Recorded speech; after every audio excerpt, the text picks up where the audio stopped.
எடப்பாடி பழனிசாமி முதலமைச்சராக்கவா விஜய் கட்சி தொடங்கினாரு அப்படின்ற கேள்வி தானே விஜய் ரசிகர்களுக்கு வரும். விஜய் ரசிகர்கள் வரல, சில பத்திரிகையாளர்கள் வருது. அதனால எடப்பாடி பழனிசாமி முதலமைச்சர் ஆகிறோம், விஜயை முதலமைச்சர் ஆகிறோம்னா இங்கே மேட்ரு இல்லை.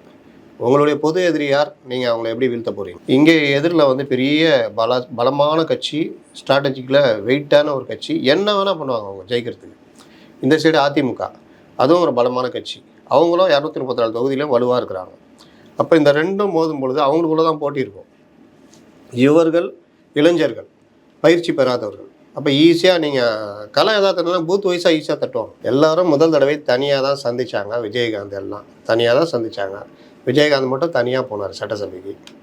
கமல் கண்டமானார். நீங்கள் 22% வாங்கிட்டு ஏடிஎம்கே 18% வாங்குது வச்சுக்கோங்க, என்ன லாபம்? சிதறி போய் மீண்டும் திமுக ஆட்சி. இதை தான் நரேட்டிவ்ன்றேன். சித்தாந்த எதிரி, அரசியல் எதிரி. அப்போ சித்தாந்த எதிரியை நீங்கள் பார்லிமெண்ட் எலெக்ஷன் தான் பார்க்கணும். இப்போதைக்கு இருக்கிறது அரசியல் எதிரி, பலமான எதிரி. உங்களையே ஏமாத்துகிற அளவுக்கு நரேட்டிவ் செட் பண்ணக்கூடிய ஸ்ட்ராட்டஜிக்கில் பல விஷயங்களில் பலமான எதிரி. அந்த எதிரியை வீழ்த்துவதான் உங்கள் லட்சியம்னு சொல்கிறீங்க.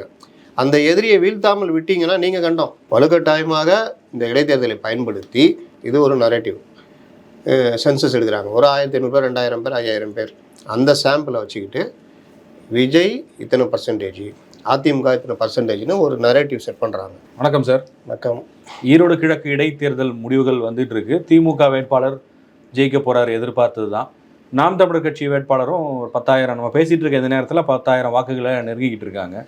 இந்த தேர்தல் முடிவுகள் நாம் தமிழர் கட்சியில தான் எப்படி இருக்கும் அப்படின்றது தான் பெருசாக எல்லாம் எதிர்பார்த்தாங்க. ஏன்னா பெரியார் பற்றி பேசினாரு, பெரியார் மண்ணிலேயே போய் நிற்கிறாரு, இது எப்படி இருக்கும் அப்படின்லாம் எல்லாரும் பேசுனாங்க.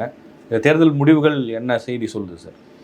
அதாவது இந்த தேர்தல் இடைத்தேர்தல் வந்து பொதுவாக பார்த்தீங்கன்னா ஆளுங்கட்சி தான் ஜெயிக்கும்.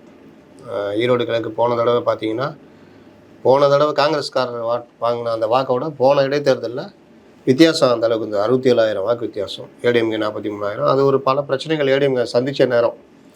அதனால் இந்த எலெக்ஷன் வந்து இடைத்தேர்தலில் ஒரு தேவையில்லாத விஷயன்ற மாதிரி தான் எல்லாம் பார்த்தாங்க. ஏடிஎம்கே எலெக்ஷன் நெருக்கன்றப்போ அவங்க அதில் போட்டிட்டு கொஞ்சம் பிரச்சாரத்தை கொண்டு போயிருக்கலாம், இது பண்ணல. அதனால் யாருமே ஒரு சுரத்தை இல்லாத அமைச்சர்கள் பெரும்பாலும் போல் யாரும் முதலமைச்சரே போல பிரச்சாரத்துக்கு. ஆமாம், அதனால் கூட போல ஜெயிச்சிட போகிறோம் அது போட்டுன்னு சீமான் வந்து வேட்பாளர் நிறுத்தி பண்ணார். என்ன பிரச்சனை அப்படின்னா பெரியாரை கையில் எடுத்தது. அப்போ அவர் என்னுடைய கணிப்பு என்ன எதிர்ப்புன்னா, இப்போ பாஜக வலதுசாரி வாக்குகள் இந்த மாதிரி விஷயங்களை வந்து நம்ம எப்படியும் சிறுபான்மை வாக்குகள் வந்து திமுக அங்கே கை கொள்ளும்ன்ற மாதிரி. அப்போது பெரியாரெல்லாம் விமர்சித்தா வலதுசாரி வாக்குகள் கூடுதலாக வரும். அது இல்லாமல் சிறுபான்மை வாக்குகள் தனி, ப்ளஸ்ஸு ஏடிஎம்கே இந்த மாதிரி கொஞ்சம் பெருசாக காமிக்கலாம் அப்படின்ட்டு ஒரு எண்ணத்தில் பண்ணியிருக்கலாம் அப்படின்னு. ஆனால் ஈரோடு இடைத்தேர்தலை தாண்டி பெரியாருடைய அவருடைய விமர்சனங்கள்ன்றது பெருசாக போய்கிட்டு இருந்தது. இதை திமுக நன்றாக பயன்படுத்தி கொண்டது அப்படின்னு சொல்லலாம். கிட்டத்தட்ட திமுகவுக்கு சீமான் உதவி செய்தான்னு கூட சொல்லலாம். ஏன்னா பல பிரச்சனைகள் பின்னுக்கு போகப்பட்டு சீமான் ஆமைக்கறி சாப்பிட்டாரா, ரொட்டி இட்லிக்குள் கறி இருந்ததா, இப்படிலாம் மெயின் ஸ்ட்ரீம் மீடியாக்களோட பிரபல எடிட்டர்ஸ்லாம் கூட உட்காந்து விவாதம் பண்ணுற அளவுக்கு இருந்தது. அப்போ எந்த அளவுக்கு அது மடைமாற்றுகிற வேலை நடந்ததுன்னு நமக்கு தெரியும். அப்போ இந்த மாதிரி விஷயம் போகும்போது இந்த இடைத்தேர்தல் எப்படி போகும்? ஒன்று சந்திரகுமார், அதில் இன்னொன்று காங்கிரஸ்ட்டு தான் தொகுதியை பிடுங்கினது. ஏன்னா இந்த தடவை பிடிங்கிட்டா அடுத்த தடவை அவங்க தக்க வச்சுக்கலாம் திமுகவுக்கு அப்படின்னு. இந்த மாதிரி பல கலவைகள் நடந்த தொகுதி. சந்திரகுமார் தான் ஜெயிப்பார்னு எல்லாருக்குமே தெரியும். சீமான் எவ்வளோ வாங்க போகிறாரு அப்படின்னு அவங்களுக்கெல்லாம் என்ன இதுன்னா, சீமானு இப்போ திடீர்னு சில நாட்கள் சீமானு இதுக்காக கிளம்பி வந்துக்கிட்டு இருக்காங்க.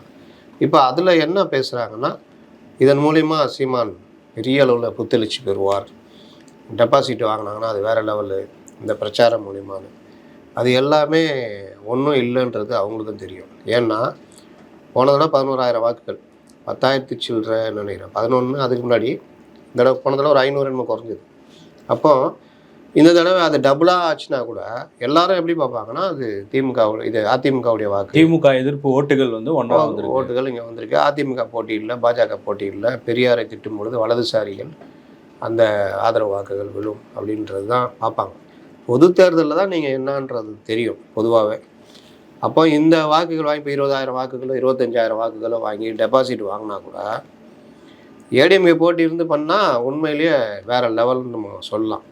அப்போ அந்த மாதிரி போட்டியே இல்லாத காலத்தில் லாஸ்ட்டில் ஃபஸ்ட்டுன்ற மாதிரி 2ல் 1 அப்படின்ற மாதிரி வாக்குகள் கூட வர்றதுக்கு சகஜம். இதில் பெருசாக இதை வச்சுக்கிட்டு பெருசாக கொண்டாடலாம் முடியாது. சேம் அதே தான் திமுகவும். இதெல்லாம் கொண்டாடலாம் முடியாது. வேணா சந்திரகுமார் இங்கே வந்து ஸ்டாலினை பார்த்து வாழ்த்து வாங்குவார், அவ்வளோதான். வேறு என்ன பெருசாக நடக்க போகுது? அடுத்த 1 வருஷத்துக்கு உட்காந்துட்டு இருப்பார் சட்டசபையில், அவ்வளோதான். இதை தாண்டி பெருசாக இடைத்தேர்தல் வெற்றி மூலம் நாம் மீண்டும் இந்த ஆட்சிக்கு மக்கள் கொடுக்கின்ற அங்கீகாரமாக நாங்கள் பார்க்கின்றோம், இதே வெற்றி 2026 தொடரும், நாங்கள் 200 தொகுதிகள் மேலே வெல்லுவோம் அப்படின்ற மாதிரி வசனங்கள்லாம் வரும், அவ்வளோதான். ஓகே. இந்த இடைத்தேர்தல் நேரத்தில் ஒரு கருத்து கணிப்பு முடிவும் வெளியாகி இருந்தது. இந்த லயோலா காலேஜ் அவர் ராஜநாயகம்னு சொல்லி ஒருத்தர், முன்னாள் மாணவர்கள் அப்படின்னு, அந்த கருத்து கணிப்பில் திமுக ஜெயிக்கும்னு சொன்னார். நாம் தமிழர் வாங்க போகிற வாக்கு இதெல்லாம் கருத்து கணிப்பில் சொல்லியிருந்தாலும் விஜய் கட்சி எவ்வளோ ஓட்டு வாங்கணும்னு ஒரு நம்பர் சொல்கிறார். இப்போ சுமார் விஜய் கட்சி அங்கே போட்டி போடுதா? ஒருவேளை போட்டிட்டு இருந்தால் யாருக்கு ஓட்டு போடுவீங்கன்னு அவங்க கேட்டிருக்காங்க போல். அந்த அடிப்படையில் அந்த பதில் சொன்னதாக அவங்க சொல்லியிருக்காங்க. சுமார் ஒரு 18% ஓட்டு தாவேகாவுக்கும் அதிமுகவுக்கும் அந்த ரேஞ்சில் தான் சொல்கிறாங்க. ஒரு 19 சம்திங் அப்படின்னு சொல்லும்போது 2 கட்சிக்கும் இடையில் 1% அளவுக்கு தான் வித்தியாசமே இருக்குது அப்படின்னு சொன்னதுனால அதிமுகவும் தாவேகாவும் இப்போ கிட்டத்தட்ட ஈக்குவலாக வந்துட்டாங்க அப்படிங்கிற ஒரு விஷயம் வந்து இப்போ பேச தொடங்கியிருக்கிறாங்க. இதை எப்படி பார்க்குறீங்க? இது ஒரு செட் செய்யப்பட்ட ஒரு நரேட்டிவ். ராஜநாயகம் எப்பொழுதுமே இந்த மாதிரி நரேட்டிவ் வந்து அதிகமாக செட் பண்ணும். அதை அவன் பண்ணுறவங்களுக்கு உதவுவார். அவருடைய கருத்து கணிப்பு பெரும்பாலும் இதெல்லாம் கிடையாது. இருக்கிற சூழ்நிலைக்கு அவர் பண்ணும்பொழுது பார்த்தா அது லயோலா கருத்து கணிப்புன்றப்போ லயோலாவேப்பா அப்படின்ற மாதிரி அவர்கிட்ட ஒருத்தர் பிரிஞ்சு போய் பண்ணார், சவால்லாம் விட்டார். அவர் சொன்னதுக்கு நேர்மாறாக நடந்தோன்னா இப்போ எங்கே இருக்காருன்னு தெரியல. அப்போ அந்த மாதிரி இந்த கருத்து கணிப்பு இது ரைட்டு. நீங்கள் அந்த இதில் வந்து சீமான் இத்தனை % வாங்குவார், இது அதுதான் கருத்து கணிப்பு தானே. அங்கே என்ன அதிமுக விஜய் வராரு சொல்லுவாங்கல்ல. இப்போது அது ரெண்டுமே பிரதான ஒரு ஏங்க நீங்கள் இடைத்தேர்தலுக்கு போய் எதுக்குங்க கருத்து கணிப்பு நடத்துறீங்க? முதல்ல ஃபஸ்ட்டு யாருக்குமே நீங்கள் சும்மா போய் யாரையாவது ஒரு 2ஆம் கிளாஸ் 1ஆம் கிளாஸில் 2ஆம் கிளாஸ் போகிற குழந்தைய விட போய் ஈரோடு இடைத்தேர்தலில் குழந்தை யாருமா ஜெயிப்பா? அங்கிள் யார் வருவாங்களோ ஆளுங்கட்சி அவங்க தான் ஜெயிப்பாங்கன்றோம், அவ்வளோதான். அப்போது இதை பயன்படுத்தி ஒரு நரேட்டிவ் செட் பண்ணுறாங்க. ஏன் செட் பண்ணுறாங்கன்றது தான் மேட்ரு. நீங்கள் இன்றைக்கி இருக்கிற இதில் விஜய் அவர் வந்து கட்சி ஃபார்ம் பண்ணி போய்கிட்டு இருக்காரு, அதில் முன்ன பின்ன இருக்குது. அப்போ தேர்தல் நெருங்க அவர்களுக்கு சில யதார்த்தங்கள் புரிய ஆரம்பிக்கும். அப்போ திமுக ஆட்சியை வீழ்த்தணும், திமுக ஆட்சியை வீழ்த்தாமல் திமுக வெற்றி பெறுவதற்கு ஏதோ ஒரு வகையில் நாம் காரணமாக ஆகிவிட்டால் தாவேகாவை ஒரு வழி பண்ணுவாங்க. ஏன்னா அடுத்த 5 வருஷம் தொடர்ந்தாங்கன்னா தாவேகாவை இல்லாமல் பண்ணுவாங்க. ஏன்னா விஜய் தான் பெரிய அச்சுறுத்தலாக மாறுவார். அதற்காக அந்த வேலையை பண்ணுவாங்க, அது இயற்கை. அப்போது நீங்கள் எப்பாடுபட்டாலும் திமுக அணியை வீழ்த்துறதுக்கான வியூகத்தை வகுப்பாங்க. அப்படி இருக்கும் பொழுது என்ன பண்ணுவாங்கன்னா அடுத்த பெரிய கட்சி அதிமுகவோட கூட்டணி வைப்பதற்கான வாய்ப்புகள் உண்டு. இதில் கல யதார்த்தம் என்னன்னா விஜய் கட்சிக்கு என்னென்ன % வாக்குன்னா ஒரு 8 to 12%. ஏன்னா இப்போ தான் ஃபஸ்ட் டைம் இறங்க போகிறாங்க. 18%ன்றது நம்ம அக்செப்ட் பண்ண முடியாதுன்னா அந்த 8 to 12ன்றது நம்ம வரேன். அதான கல யதார்த்தம் தானேங்க. என்னென்னா நீங்கள் இன்ஃப்ராஸ்ட்ரக்சர் ஒன்று இருக்குதுங்க. பார்ட்டி எப்படி ஃபார்ம் ஆகிருக்குது, பார்ட்டி எப்படி கீழே கொண்டு போயிருக்காங்கன்னு ரசிகர்கள் அனைவரையும் அரசியல் படுத்தணும், அவர்களை தாவேக்காக வாக்களிக்க மாற்றணும், இதெல்லாம் இருக்குது. நீங்கள் எம்ஜிஆர் ரசிகர்கள்லாம் அதிமுக வாக்களிக்கல, எம்ஜிஆர் ரசிகர்கள் கலைஞர் வாக்களித்தாங்க. ஏன்னா அதுதான் அரசியல் படுத்துறதுன்றது. அப்போ அந்த விஷயத்தில் தாவேக்காக வாக்களிப்ப விதமாக மாற்றுவது, நம்பிக்கை மட்டும் ஓட்டாக மாறாது. இல்லை, சில நேரங்களில் ஒரு வேவ் கிரியேட் ஆகும்ல. இப்போ 2014 மோடி அந்த வேவ் தான் சொல்கிறேன். நீங்கள் பார்த்தீங்கன்னா 96ல் ஒன்றுமே இல்லாமல் ஒரு நிசப்தமாக இருந்தது. ஜெயலலிதா என்ன நினச்சாங்கன்னா டிஎம்கே ரெட்டாக பிறந்து கிடக்குது, அங்கே இடதுசாரிகளும் வைக்கவும் இருக்காங்க, இங்கே திமுகவுக்கு கொஞ்சம் இது இருக்குது, நம்ம பலமாக அதிமுக நம்மளாம் இருக்கோம், நம்ம கையில் கட்சி இருக்குது, ஆட்சி இருக்குது, காவல்துறையிலேருந்து அதிகாரம் இருக்குது, ஈஸியாக தட்டி விட்டுடலாம் அப்படின்னு நினச்சாங்க. ஆனால் திடீர்னு ஒரு எல்லாமே மாறிச்சு. மூப்பனார் காங்கிரஸ் கூட கூட்டணி அங்கே போகக்கூடாதுன்றதுனால உடச்சிட்டு வெளியே வராரு. பொறுமையாக இருந்த ரஜினிகாந்த் ஷோ மூலயமா இவங்கள்ட்ட பிரச்சாரத்துக்கு வர்றாரு. இன்னும் சில கட்சிகள் எல்லாம் ஃபார்ம் ஆகுது. இந்த அலை வந்து உருவாகும் பொழுது அதை கலைஞர் பயன்படுத்திக்கிறார், வைகோ பயன்படுத்திக்கிறார். அப்போது வைகோ அதிமுக 2 பேருமே அந்த அலையில் அடித்து தள்ளப்படுறாங்க. அதுக்கு ஒரு 2-3 மாதம் முன்னாடி வரைக்கும் பார்த்திங்கன்னா ஒன்றுமே கிடையாது. எல்லாரும் பேசுனது இந்த ஆட்சி அப்படியே தொடரும் போல், இங்கே ஒன்றுமே இல்லாமல் இருக்குது, 2ஆக உடஞ்சி கிடக்குது கட்சி, இப்படி தான் நினச்சாங்க.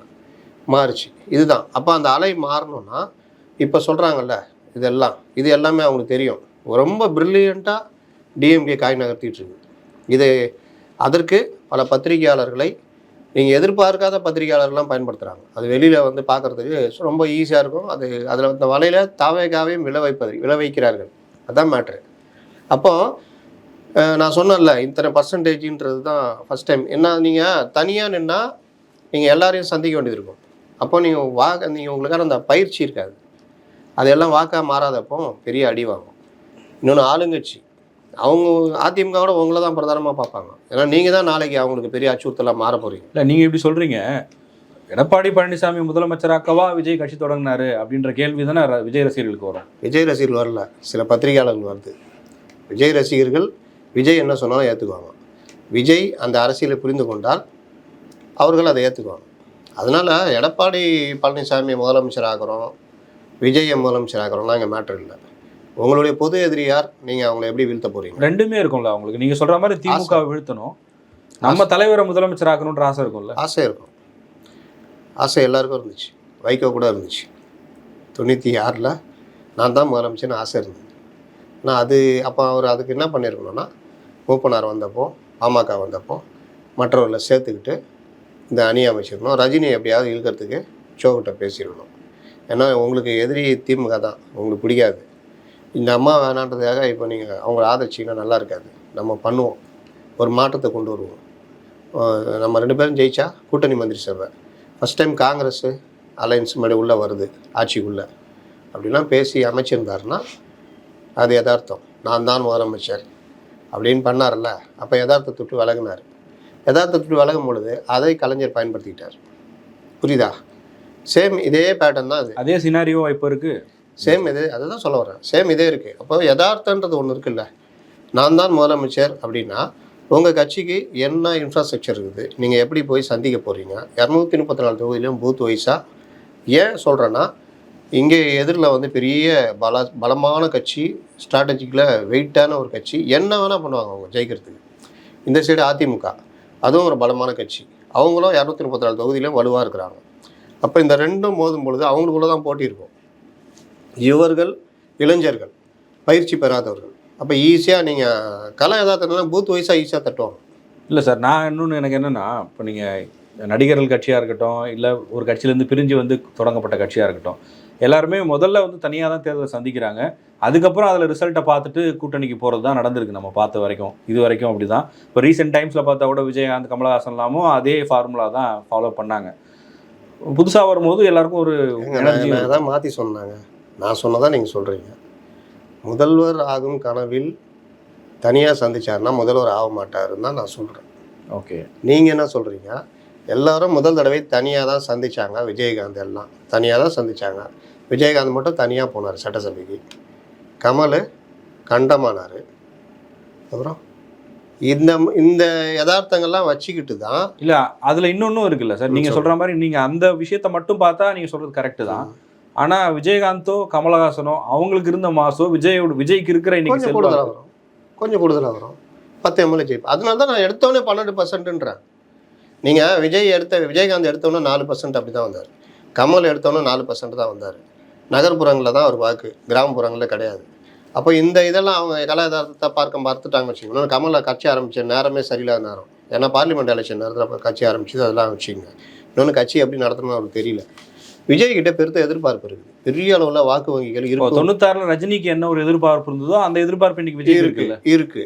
அப்போ அந்த இதனால தான் நான் சொல்கிறேன் எடுத்தவொன்னே 12%ன்றேன். புரியுதா? இப்போ இவங்க வந்து என்ன பண்ணுறாங்க, நான் கொஞ்சமாக தான் வரேன். நான் ஏன் என்னுடைய வாதத்தை நிறுத்திட்டு நீங்கள் சொல்கிறதெல்லாம் பதில் சொல்கிறேன்னா, இந்த கேள்விகளெல்லாம் பார்க்குறவங்களுக்கு தான் வரும். அப்போ அதுக்கு நம்ம பதில் சொல்லி தான் ஆகணும். சும்மா வாய் புளித்ததோ மாங்காய் புளித்ததோன்னு பேசக்கூடாது. அதனால தான் சொல்கிறேன், எடுத்த உடனே இவருக்கும் அந்த ஆசை இருக்குது முதல்வர் ஆகணும். ஆனால் முதல்வர் ஆக முடியுமா அப்படின்றது யதார்த்தத்தை பார்த்தீங்கன்னா, நீங்கள் தனியாக நின்று, அதிமுக தனியாக நின்று, பாஜக தனியாக நின்று, சீமான் தனியாக நின்னா, பெரிய அலையன்ஸ் வச்சுருக்கிற இவங்க 100 ஓட்டுன்னு கணக்கு போட்டிங்கன்னா அதிமுக 20, இப்போ ராஜநாயக கணக்கே வர்றேன், 100 ஓட்டு அதிமுக 20, விஜய் 19, 39 போயிடுச்சா? சீமான் 11, 50, பாஜக ஒரு 6, 56, 44 அடிச்சா யார் ஜெயிப்பா? டெல்லி எலெக்ஷனில் தானே நடக்குது. நீங்கள் கொஞ்சம் கொஞ்சம் மாறுச்சுன்னா ஆட்சி நகர்த்திட்டு வந்துடுவாங்க. ஹரியானாவில் என்ன நடந்தது? 1% ஆட்சி நகர்த்திட்டு வந்துட்டாங்க. அப்போ இந்த கூட்டணி வலுவாக 3வது எலெக்ஷனை முடித்து 4வது எலெக்ஷன், இன்னும் உள்ளாட்சிலாம் சேர்த்திங்கன்னா 7வது 8வது எலெக்ஷனை வெற்றிகரமாக நடத்திட்டு வர கூட்டணி. அந்த ஒரு மெதப்பில் தான் அவங்க கூட்டணி கட்சிகளை ஒரு மாதிரி நடத்திக்கிட்டு இருக்கிறாங்க. அதனால் அது கொஞ்சம் சலசலப்பு ஓடிக்கிட்டு இருக்குது. ஆனால் இந்த மாதிரிலாம் அமைஞ்சால் அவங்களுக்கு ரொம்ப ஈஸி. அப்போது அந்த கூட்டணி ஈஸியாக 42% கையில் வச்சுருக்குது. 42 to 44% கையில் வச்சுருக்காங்க. அப்போ நீங்கள் அந்த கலை யதார்த்தத்தையும் யோசிக்க மாட்டேங்கிறீங்கன்ற. இதில் இன்னொன்று இருக்குது சார். இப்போ திமுக அதிமுக 2 பேர் தான். இதில் ஏதோ ஒரு இடத்துக்கு தான் தாவேகா விஜய் வர முடியும். அதுக்கு தான் அவரும் இந்த டைமில் அரசியலுக்குள்ளே வராரு. திமுகவை கம்பேர் பண்ணும்போது அதிமுக இப்போ பலவீனமாக இருக்குது. நீங்கள் சொல்கிற மாதிரி அதிமுகவோட கூட்டணி வச்சு போகிறது ஒரு ஆப்ஷனாக இருக்கலாம். இன்னொரு பக்கம் தனித்தே நின்று அவங்களுக்கான செல்வாக்கு என்ன நிரூபித்து அதிமுகவின் இடத்த முதல்ல பிடிப்போம். நம்ம இப்போ 26ல் சிஎம்ங்கிறதெல்லாம் சொல்லுவோம். ஆனால் நமக்கு கலை யதார்த்தம் தெரியும். முதல்ல பிரதான எதிர்கட்சின்ற இடத்துக்கு நம்ம வந்துட்டோம் அப்படின்னா 31 நமக்கு தான். நம்ம இன்னைக்கு அதிமுக பலவீனப்பட்டு போயிருக்கு. அதுக்கு நம்மளே போய் சார்ஜ் ஏற்றி அது திருப்பி பெரிய கட்சி ஆகிட்டா ஆல்ரெடி திமுக வெயிட்டாக தான் இருக்குது. நீங்களே சொல்கிறீங்க. நீங்கள் சொல்கிறது நல்ல கேள்வி. ஆனால் இதை மேம்போக்காக பார்க்கும்போது நல்லா தெரியும், கரெக்டுன்னு தெரியும். ஆனால் நீங்கள் ஒரு பலமான எதிரியை மீண்டும் ஆட்சியை தொடர அனுமதிக்கிறீர்கள் இந்த மாதிரி ஏற்பாடுனால. அப்போ நீங்கள் உங்களுடைய அடிப்படை கொள்கை அரசியல் எதிரி இவர் தான், இவரை வீழ்த்துவதான் முதல் லட்சியன்றதுலேருந்து நீங்கள் ஃபஸ்ட்டு அதுலேருந்தே பின்வாங்கிடுறீங்க. நீங்கள் 22% வாங்கிட்டு ஏடிஎம்கே 18% வாங்குது வச்சுக்கோங்க. என்ன லாபம்? சிதறி போய் மீண்டும் திமுக ஆட்சி. இதை தான் நரேட்டிவ்ன்றேன். நான் சொல்ல புரியுதா? நீங்கள் அந்த பாயிண்ட்டு தான் அப்படியே சுற்றி வர்றீங்க. நான் நேரடியாக வந்தேன். சரி, அதனால தான் உங்களை கேட்க விட்றேன். ஏன்னா இந்த விஷயங்கள் தான் கொஞ்சம் ரசிகர்களுக்கும் புரியும். என்ன விஷயம்னா, நீங்கள் அவர் பேசும்போது சொன்னது சித்தாந்த எதிரி, அரசியல் எதிரி. அப்போ சித்தாந்த எதிரியை நீங்கள் பார்லிமெண்ட் எலெக்ஷன் தான் பார்க்கணும். இப்போதைக்கு இருக்கிறது அரசியல் எதிரி, பலமான எதிரி. உங்களையே ஏமாத்துகிற அளவுக்கு நரேட்டிவ் செட் பண்ணக்கூடிய ஸ்ட்ராட்டஜிக்கில் பல விஷயங்களில் பலமான எதிரி. அந்த எதிரியை வீழ்த்துவதான் உங்கள் லட்சியம்னு சொல்கிறீங்க. அந்த எதிரியை வீழ்த்தாமல் விட்டீங்கன்னா நீங்கள் கண்டோம். நல்லா புரிஞ்சுங்க. ஏடிஎம்கே என்றைக்கு வேணால் இருக்கும். அவங்களுக்கு தெரியும் பங்கு பார்த்துக்கலாம் விடு அப்படின்னு. ஆனால் இதை வளர விட்டால் உதயநிதிக்கே நாளைக்கு பிரச்சனை. 2 இளம் தலைவர்கள். அப்போ விஜய் வளர்ந்தார்னா அவர் பெரிய அச்சுறுத்தலாக மாறுவார். தொடர்ந்து அவர் ஆட்சிக்கு வர்றதுக்கான வாய்ப்புகள் இருக்குது. அப்போது இவர்கள் வந்தால் இவங்களை தான் முதல்ல அடிப்பண்ணு முடிவு பண்ணுவாங்க. சரி, நீங்கள் சொல்கிற மாதிரி அரசியல் எதிரியான திமுகவை வீழ்த்துவதற்கு தாவேகா அதிமுக பக்கம் போகுதுன்னே வச்சுக்கோங்களேன். அதில் நீங்கள் சொல்கிற மாதிரி பலன்களும் இருக்குது. இது ப்ளஸ்ஸாக கூட பார்க்கலாம். பலவீனமே இல்லையா? விஜய் அங்கே போய் சேர்றதுனால 100% அவருக்கு எல்லாமே அவருக்கு அட்வான்டேஜ்னு தான் நீங்கள் பார்ப்பீங்களா என்ன? நீங்கள் கலை யதார்த்தம்னு சொல்கிறேன்ல, அந்த கலை யதார்த்தத்தில் சில இடங்களில் நீங்கள் சில முடிவுகளை எடுத்து தான் ஆகணும். அப்படி எடுக்கலைன்னா நஷ்டம் அதை விட ஜாஸ்தி இருந்தால் அதுக்கு இது பெட்டர் அப்படின்னு நமக்கு தோணும். நீங்கள் ஒரு பாய்ச்சலுக்கு தயாராகிறதுக்கு முன்னாடி 2 அடி பின்னாடி போகிறீங்கன்னா அது உங்களை நீங்கள் தாழ்த்திக்கிறது கிடையாது. பெரிய பாய்ச்சலை நோக்கி நகர போகிறீங்கன்னு தான் அர்த்தம். இது அந்த தொண்டர்களுக்கு புரியும்னு நினைக்கிறேன். இதில் இப்போ நம்ம சொல்கிறதுக்கும் இந்த நரேட்டிவ்க்கு ஆதரவாக சில பத்திரிகையாளர்கள் திடீர்னு முளைச்சி அதிமுக தாவேகா கூட்டணி சேர்றோன்னு பேசுறதுக்கும் வித்தியாசம் இருக்குது. அந்த வித்தியாசத்தையும் நான் எந்த இடத்துல டிஃபர் ஆகுறீங்க? விஜய் ஒரு பெரிய சக்தி, மாற்று கருத்து இல்லை. எந்த காலகட்டத்தில் எப்படி தன்னை ஆயுதபாணியாக மாற்றினால் அவர் பெரிய சக்தியாக முன்னிறுத்தப்படுவார் அப்படின்றது ஒரு காலகட்டம் இருக்குது. இன்றைக்கி என்ன நரேட்டிவ் செட் பண்ணுறாங்கன்னா, அதுதான் நான் ராஜநாயகத்தை சொல்ல வந்தேன். வலுக்கட்டாயமாக இந்த இடைத்தேர்தலை பயன்படுத்தி இது ஒரு நரேட்டிவ். சென்சஸ் எடுக்கிறாங்க. ஒரு 1500 பேர், 2000 பேர், 5000 பேர். அந்த சாம்பிளை வச்சுக்கிட்டு விஜய் இத்தனை %, அதிமுக இத்தனை %ன்னு ஒரு நரேட்டிவ் செட் பண்ணுறாங்க. இதில் நீங்கள் பார்த்தீங்கன்னா விஜயும் தாவேகாவும் அதிமுகவும் நெருங்கி வந்துட்டுருக்குது. அவர்களுக்குள்ள கூட்டணி பிரச்சனையில் ஏதோ கூடுதல் குறைச்சலாக அட்ஜஸ்ட் பண்ணப்படுவார்கள். இன்றைக்கி பெரிய கட்சினா அதிமுக தான் அப்படின்றது இதாகும். இந்த கூட்டணி இதில் அட்ஜஸ்ட் ஆகும் பொழுது திமுக கூட்டணி சில கட்சிகள் வரதுக்கு வாய்ப்பு இருக்குது. ஈவன் காங்கிரஸாக வரதுக்கு வாய்ப்பு இருக்குது. அப்போ இந்த ஃபார்ம் ஆகிடுச்சுன்னா நீங்கள் நிச்சயமாக அதிமுக அணி வீழ்த்தப்படும். இந்த இடத்துல தான் அவங்க ப்ரில்லியண்ட்டாக ஒர்க்க ஆரம்பிக்கிறாங்க. எப்படி ஆரம்பிக்கிறாங்கன்னா, இந்த மாதிரி சென்சஸ்ஸு இந்த சென்சஸை எடுத்து ஒரு 4-5 முக்கிய பத்திரிகையாளர்களுக்கு இது கொடுக்கப்படுது. எப்படி கொடுக்கப்படுதுன்னா, தாவேகா தான் பெரிய அணி. தாவேகா அதிமுக ஈக்குவல். இன்னும் சிலர் அதிமுகவோட நீ அவரை முதலமைச்சராக தான் இவர் வந்திருக்காரா இந்த மாதிரி. இது தெரியாமல் தான் ரொம்ப பேர் விஷயத்தை மேம்போக்காக பார்த்துட்டு இது பண்ணுறாங்க. அதில் ஒன்று தான் அந்த இடைத்தேர்தலில் கருத்து கணிப்புகள். இன்னும் அதில் பார்த்தீங்கன்னா அடுத்து 2026க்கு என்ன நடக்குன்ற அளவுக்கு கருத்து கணிப்பு.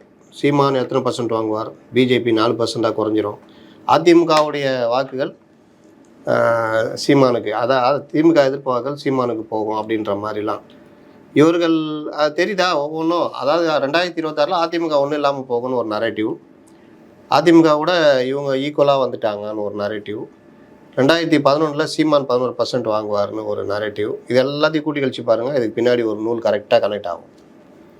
ஆனால் இது எதுவுமே நீங்கள் கொஞ்சம் இவங்க மாற்றி யோசித்து ஒரு அணி அமைச்சாங்கன்னா அதிமுகவும் நல்ல வாக்குகள் வாங்குவோம், 2 பேரும் அடி வாங்குவாங்க. அதாவது சீமானுக்கும் அந்த பாஜகவும் கிட்டத்தட்ட அடிப்படும். இவங்க கூட்டணியில் கூட்டணி இருந்தால் செகண்டு கொஞ்சம் நல்லா வருவாங்க. ஸோ கூட்டணி இல்லை, அதுலேயும் இங்கேருந்து ஆளுங்க போயிட்டாங்கன்னா ஒரு பெரிய ஸ்வீப்பு கிடைக்கும்.